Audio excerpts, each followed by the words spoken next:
Hello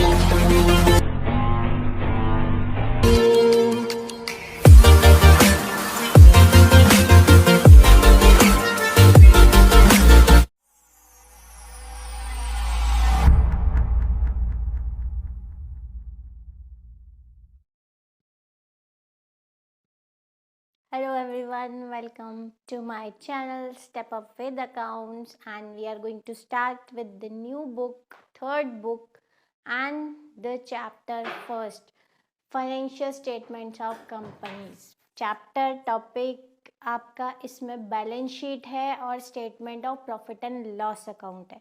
पहले हम balance sheet समझेंगे। बैलेंस शीट को थोड़ा थोड़ा हमने कंप्यूट करना सीखा था लास्ट वीडियो में, कैसे उसके नोट्स टू अकाउंट्स बनाते हैं और कैसे हम शेयर कैपिटल की वैल्यू निकालते हैं। बट यहाँ पे हम क्या समझेंगे, पूरी बैलेंस शीट करनी है हमने। क्यों करनी है, बहुत इंपॉर्टेंट है। देखो इसमें क्या है, आपको किसके अंडर कौन सी हेडिंग है। इस चैप्टर में आपको बैलेंस शीट बनानी नहीं आएगी। आपको कहीं से भी 1 मार्क में एमसीक्यूज में जो अभी तक आते हैं, ठीक है, 10 मार्क्स का आपका ये कवर हो रहा है। इसमें क्या पूछेंगे आपसे, किसके अंडर क्या हेडिंग है। तो हम पूरी कंपनी की बैलेंस शीट इसमें समझेंगे। क्या है बैलेंस शीट, देखो बैलेंस शीट इसकी जनरल वही है, liabilities and assets, but procedure is different. Procedure क्या है, इसका फॉर्मेट आपकी बुक्स में भी गिवन है।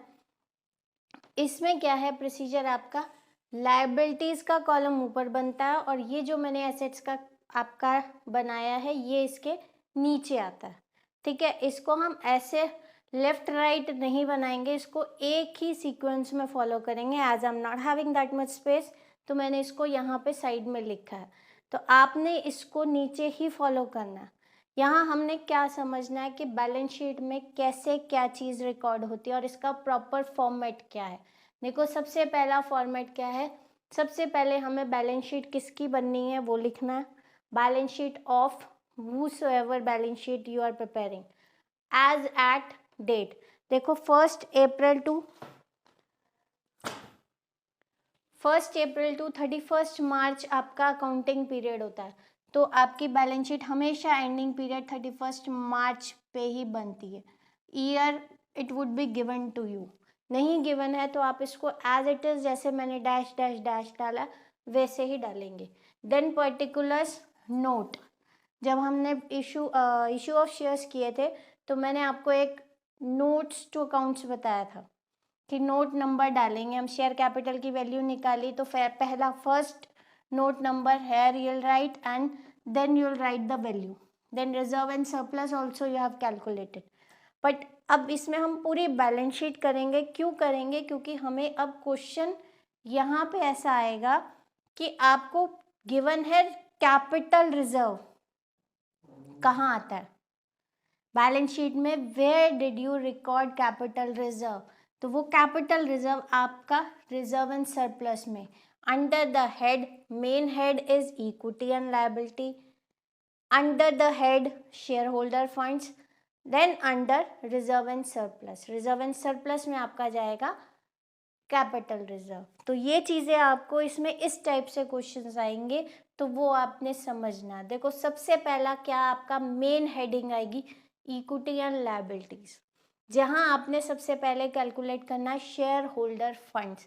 शेयर होल्डर फंड में आपका फर्स्ट पार्ट क्या है, ए शेयर कैपिटल। शेयर कैपिटल जैसे हमने इशू ऑफ शेयर्स में जो आपका सब्सक्राइब्ड और फुल्ली पेड करने के बाद जो वैल्यू निकलती है वो वैल्यू आपकी जाती है शेयर कैपिटल पे।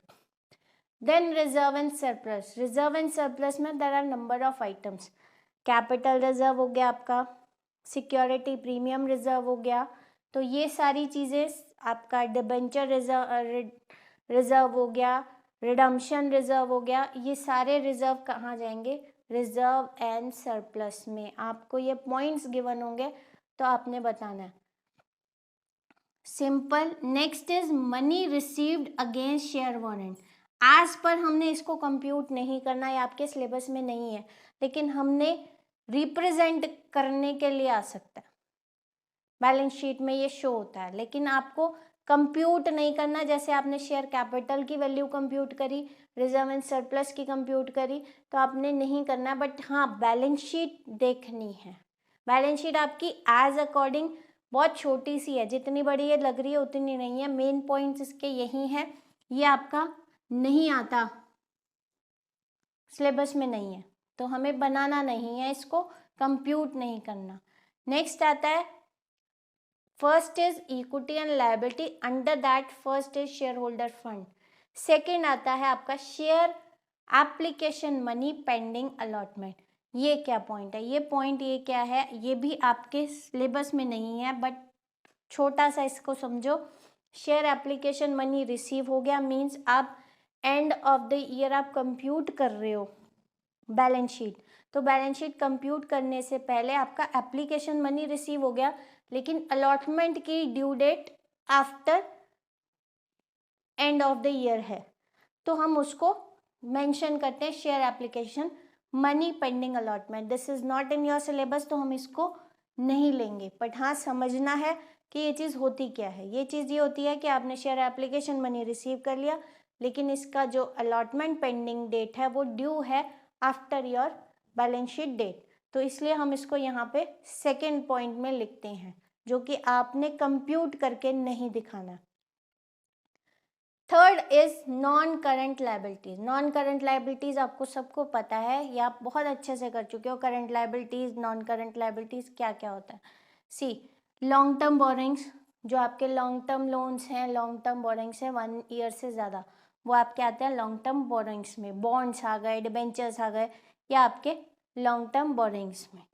Deferred tax liability, this is not in your syllabus, ये नहीं करना, इसको भी कंप्यूट नहीं करना, बट आपको पता होना चाहिए डेफर्ड टैक्स लायबिलिटी कहाँ आता है। नॉन करंट लायबिलिटीज के अंडर आता है, under the head of equity and liabilities. Deferred tax liabilities क्या होता है। डेफर्ड टैक्स लायबिलिटी होता है कि जब आप ईयर स्टार्ट करते हो तो आप अजम्पशन रखते हो कि इतनी इनकम आपकी एनुअल इनकम पे टैक्स रेट क्या है, ठीक है, उसके हिसाब से आप अज्यूम कर लेते हो टैक्स। उसके अलावा एक्चुअल इनकम, देखो एनुअल इनकम आपने अज्यूम करी है, एक्चुअल इनकम इस पे टैक्स, क्योंकि जो हमारा टैक्स रेट होगा वो एक्चुअल पे जाएगा, जो उसका डिफरेंस होगा मींस एनुअल इनकम और एक्चुअल इनकम के ऊपर जो टैक्स लगाया हमने, जो डिफरेंस होगा that is called deferred tax liability. और इसका अपोजिट अगर आप करेंगे मींस यहाँ पे डिफरेंस इसका उल्टा करोगे तो आपका आता है डेफर्ड टैक्स एसेट्स, जो कि हमें कंप्यूट नहीं करना, सिंपल गिवन होगा तो आप उसको बता सकते हो। नॉन करंट लायबिलिटी के अंदर आता है, इक्विटी लायबिलिटी मेन हेड के अंदर आता है। सब हेड और हेडिंग के हिसाब से आपने इसको डिक्लेयर करना है। तो what is the sub head, deferred tax, सब हेड इसका है non current liability and main head is equity and liability. Clear. तो डेफर्ड टैक्स लायबिलिटी कंप्यूट नहीं करना है, सिंपल आपको बता दिया एक्चुअल इनकम पे जो टैक्स लगता है और एनुअल इनकम पे जो टैक्स होता है उसका जो डिफरेंस होता है that is called deferred tax liability. Other long term liabilities ये भी आपने कंप्यूट नहीं करनी, ऐसे गिवन होगा तो आप मेंशन करके दिखा सकते हो। लॉन्ग टर्म प्रोविजंस आपने किए हैं, तो लॉन्ग टर्म प्रोविजंस अगर गिवन है तो वो किसके अंडर आता है, नॉन करंट लायबिलिटीज के अंदर आता है, under the equity and liability head. Current liabilities आपको सिंपल पता है, देखो शॉर्ट टर्म बोरिंग्स जो आपके with in a year convert हो जाते हैं कैश में। ट्रेड पेबल में आपके आते हैं creditors and bills payable. Creditors और ट्रेड पेबल्स। सी बिल्स पेबल एज पर हमने तो क्रेडिटर्स ही देखे हैं।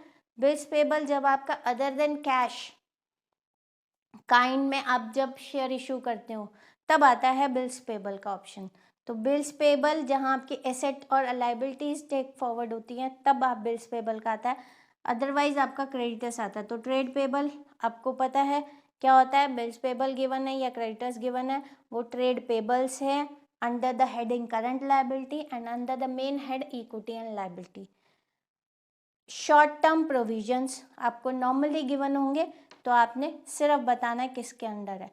सिंपल बाकी चीज़ें आपकी देखी जाए तो बहुत कम है बैलेंस शीट की एंट्रीज जो आपको याद करके रखनी है। Share cap holder fund, share capital, reserve and surplus, then non current liability, long term borrowings and long term provisions. बाकी सारी चीज़ें है ही नहीं जो आपने करनी नहीं। अब आते हैं एसेट साइड में। एसेट साइड में दो ही ऑप्शन आते हैं, एक आता है आपका नॉन करंट एसेट, दूसरा आता है current asset. Non current assets में आपका आता है फिक्स्ड एसेट। सबसे पहला option under the heading of main head asset, sub head of non current asset. Fix asset के अंदर आपका आता है टेंजिबल एसेट, टेंजिबल एसेट्स और इंटेंजिबल एसेट। दोनों आपको पता है, टेंजिबल एसेट जिनको आप टच कर सकते हो लाइक टेबल, चेयर, फर्नीचर, जो भी आपका है, building, tangible asset. Intangible assets goodwill हो गई। तो ये सारी चीज़ें आपकी आती हैं फिक्स्ड एसेट्स में। कैपिटल वर्क इन प्रोग्रेस नहीं है आपके सिलेबस में, तो ये आएगा भी नहीं। इंटेंजिबल एसेट्स अंडर डेवलपमेंट ये भी नहीं है, तो आपका सिंपल आपको याद क्या रखना है, टेंजिबल एसेट और इंटेंजिबल एसेट्स फिक्स्ड एसेट्स में आएंगे। देन आता है non current investment. Non current investment be part under the heading non-current assets, non-current investment, it will be there. Deferred tax assets, जैसे आपने deferred tax liability आपका नहीं है वैसे ही ये भी है, बट हाँ प्रेजेंटेबल है। मीन्स प्रेजेंटेबल क्या आपको दे सकते हैं, तो आपको सिर्फ हेडिंग बतानी है किसके अंडर आता है। नॉन करंट एसेट्स के अंडर आता है। It is the sub head of non current asset and under the main head of assets. Long term loans and advances अगर है तो that will come under non current assets. Next is other non current assets, ये हुए, तो otherwise ये भी नहीं आता। करंट एसेट, करंट एसेट्स में करंट इन्वेस्टमेंट्स हो गई, इन्वेंट्रीज जो स्टॉक होता है, ट्रेड रिसीवेबल, ट्रेड रिसीवेबल में क्या आता है आपका debtors and BR, bill receivables. तो ट्रेड रिसीवेबल्स में क्या क्या आएगा आपका debtors and BR. Cash and cash equivalent, देखो कैश एंड कैश इक्विवेलेंट मैं आपको कंप्यूट करके भी बता चुकी हूँ जब हमने इशू ऑफ शेयर्स किया था। तो सिंपल छोटा जो जो आपकी बैंक की एंट्रीज होती हैं वो कैश और कैश इक्विवेलेंट का बैंक अकाउंट आप बनाओ जिससे आपको कैश और कैश इक्विवेलेंट मिल जाए। Short term loans and advances, other current assets, simple है, ये सारी हेडिंग्स आपको याद करनी है। एसेट का टोटल यहाँ आ जाएगा, लायबिलिटीज का टोटल, जो भी टोटल आएगा वो एसेट और लायबिलिटीज का इक्वल आता है बैलेंस शीट का। और बैलेंस शीट आपको सबको पता है हम क्यों बनाते हैं, आपके बिजनेस की, आपकी कंपनी की फाइनेंशियल पोजीशन जानने के लिए, प्रॉफिट एंड लॉस जानने के लिए हम बैलेंस शीट मेंटेन करते हैं।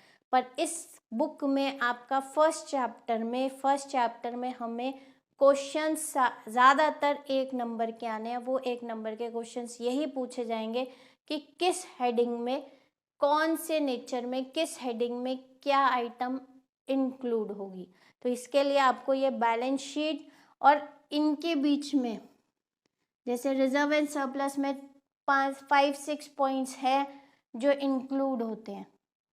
लॉन्ग टर्म बोरिंग्स क्या क्या हैं, बॉन्ड्स हो गए, डिबेंचर्स हो गए, तो दीज लॉन्ग टर्म बोरिंग्स, ये पॉइंट्स आपको पता होने चाहिए। ये पॉइंट्स पता होंगे then only you can solve the questions related to this topic.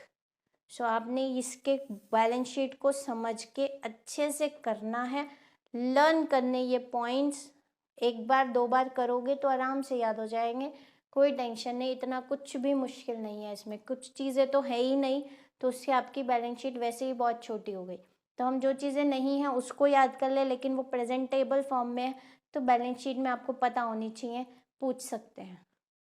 But main चीज़ें तो आपने पूरी लर्न करनी है, ठीक है। इसके बाद आपका एक आता है जो profit and loss statement account, उसमें आपका एक फॉर्मूला है जो हमें याद करना है और उससे yes this is the format of your statement of profit and loss, form of statement of profit and loss।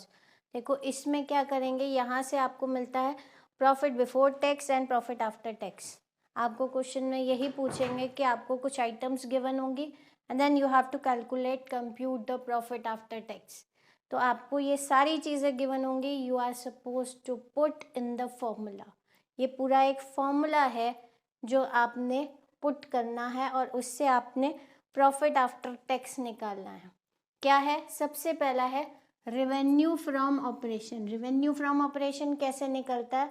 Revenue जो आप काम कर रहे हो, whatever you are working in your company, उसमें आपका काम करने के बाद जो आपका रेवेन्यू प्रॉफिट आता है दैट विल बी रिकॉर्डेड। इसका फॉर्मूला क्या है? देखो, सेल्स माइनस सेल्स रिटर्न। आप कुछ भी सेल कर रहे हो, जो भी सेल कर रहे हो, अगर सर्विसेज सेल कर रहे हो तो sales minus sales return. In case कोई रिटर्न आपके पास आती है तो सेल्स माइनस सेल्स रिटर्न, और कोई भी स्क्रैप सेल हो रहा है that will come under your revenue from operation. ठीक है, तो सबसे पहला फर्स्ट इसका फॉर्मेट यही है, हमने प्लस माइनस करके नहीं दिखाना है, हमने इसको ऐसे ही फॉर्म में लिखना है जैसे गिवन है 1 2 3 4 एंड 5 6 7, और सिंपल है revenue from operation plus other income. ये आपकी अदर इनकम आ गई। अदर इनकम में क्या क्या चीज़ें आती हैं? देखो, इससे रिलेटेड आपके बिजनेस की कोई भी इनकम है, देखो सेल्स या स्क्रैप वैल्यू सेल्स या सर्विसेज सेल्स, कुछ भी सेल्स है, उससे के अलावा जो भी इनकम है, लाइक डिविडेंड इनकम है कोई, ठीक है, डिविडेंड आपने कहीं शेयर्स में इन्वेस्ट किया, उसकी डिविडेंड आ रहा है आपको, that is income.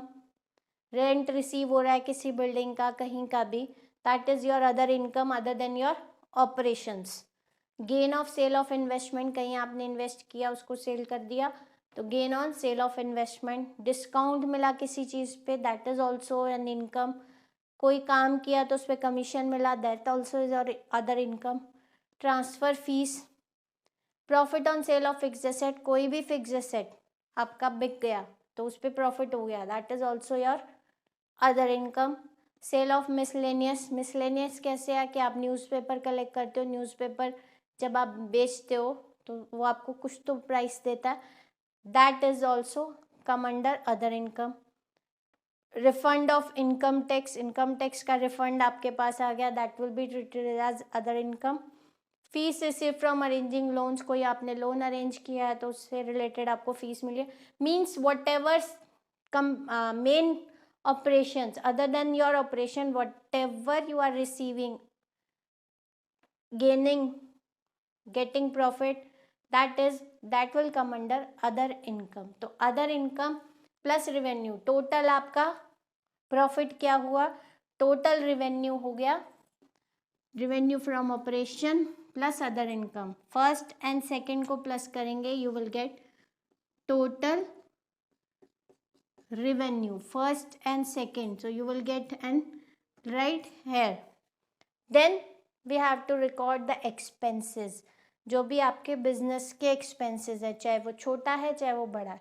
Expenses cost of material consume, जो आप मटेरियल बना रहे हो सेल करने के लिए, जो भी मटेरियल लग रहा है वो मटेरियल पे जो खर्चा हुआ that is your expense. Purchase of stock in trade, अगर आप सेल कर रहे हो, रीसेल कर रहे हो, खरीद कर मार्केट में बेच रहे हो, दैट ऑल्सो कि आपने कितने का खरीदा और मार्केट में कितने का गया, ठीक है।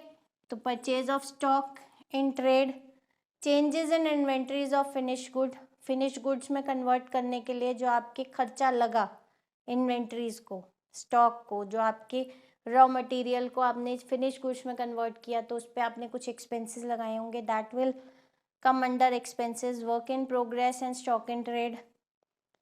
एम्प्लॉयज़ बेनिफिट एक्सपेंसेस, जो एम्प्लॉयज़ को आप बेनिफिट एक्सपेंसेस दे रहे हो, जैसे कंपनीज अपने एम्प्लॉयज़ को क्या देती हैं, कंपनीज अपने एम्प्लॉयज़ को हेल्थ बेनिफिट्स देती हैं, वो भी खर्चा है कंपनी का कि वो रेगुलर तो नहीं जाएंगे, कभी किसी के घर में कोई प्रॉब्लम आ गई या कुछ भी है तो वो बेनिफिट्स हैं, या उनको अकोमोडेशन प्रोवाइड कर रहे हैं, रेंट अलाउंस दे रहे हैं, तो these are employees benefit expenses.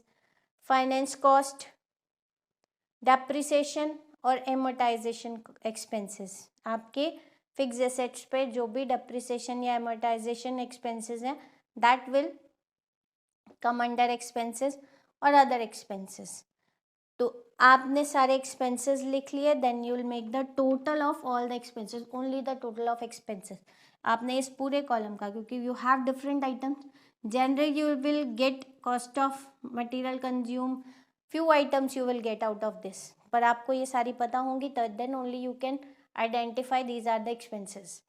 So आपने एक्सपेंसेस रिकॉर्ड किए, then make the total of all the expenses, then what you have to do, out of this revenue, third column, you have to minus, क्योंकि profit आपका क्या आता है, जो आपका net profit निकलता है वो क्या निकलता है, जो आपका नॉर्मल प्रॉफिट है, ये प्रॉफिट वो है, यहाँ रेवेन्यू आपका वो है जिसमें एक्सपेंस हमने माइनस नहीं करे, ठीक है।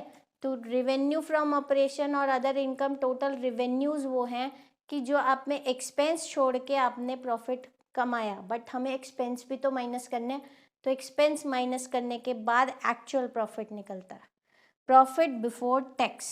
वो कैसे निकलेगा, थर्ड माइनस फोर्थ, थर्ड में से हमने फोर्थ को माइनस करेंगे, you will get profit before tax. यहाँ आपका प्रॉफिट बिफोर टैक्स आ जाएगा। Tax will be given to you, आपको टैक्स रेट गिवन होगा, तो जो टैक्स माइनस करेंगे इसमें से, then you will get profit after tax, means fifth item minus six, you will get the seventh one. ये फॉर्मूला है आपका, क्या फॉर्मूला है, revenue minus expense, you will get profit before tax. Simple simple सा वही formula है, simple formula, revenue minus expense you will get profit before tax, and from that minus tax you will get profit after tax। तो आपको ये calculate करने को आ सकता है, तो आप इसको कैलकुलेट करके आंसर इसका आपको गिवन हो तो आप उसको 1 मार्क में भी सॉल्व कर सकते हैं। तो लेकिन आपको पॉइंट्स पता होने चाहिए, अदर इनकम्स में क्या क्या इंक्लूड होता है, एक्सपेंसेस में क्या क्या include. This is the simple formula, revenue minus total revenue minus total expense, you will get profit before tax minus tax, you will get profit after tax। ये एक फॉर्मूला है जो हमने इसको इस फॉर्म में प्रेजेंट किया है, this is the presentable form of this statement of profit and loss. इस चैप्टर में से आपकी 2 ही चीज़ें हैं, मेन बैलेंस शीट और एक ये प्रॉफिट एंड लॉस स्टेटमेंट। क्यों, क्योंकि इसी में आपसे 1 मार्क के क्वेश्चंस पूछे जाएंगे और ये बहुत इंपॉर्टेंट है, दोनों पॉइंट्स आपने अच्छे से करने। यहाँ हमने करंट ईयर और प्रीवियस ईयर का डाला है, बैलेंस शीट में भी डाला था। क्यों डाला था, क्योंकि यहाँ पे ये जो 2 आपका प्रीवियस ईयर से जब आप कंपेयर करते हो प्रीवियस ईयर और करंट ईयर, तब ये यूज़ होता है। एज पर हमने सिर्फ समझने के लिए किया, अब इसको सॉल्व नहीं किया, जब आपके नेक्स्ट चैप्टर्स करोगे तब ये आपको क्लियर होगा। तो अभी आपने सिर्फ फॉर्मेट को समझना है, क्योंकि आपके MCQs आने हैं, तो MCQs में ये फॉर्मूला फॉर्मेट अच्छे से पता होगा तो आप उसको आराम से सॉल्व कर लोगे। पॉइंट समझने हैं तब करने हैं, लर्न नहीं हो रहा, डाउट है, आप मुझे मैसेज कर सकते हो, आप मुझे कमेंट में मैसेज कर सकते हो, मुझे मेल कर सकते हो, ठीक है। डू सब्सक्राइब दिस चैनल कि आपको सारे टॉपिक्स इजीली क्लियर हो जाए, मुझे भी कंफर्म हो जाए कि आपको समझ आ रहा है। Till then, thank you and have a nice day.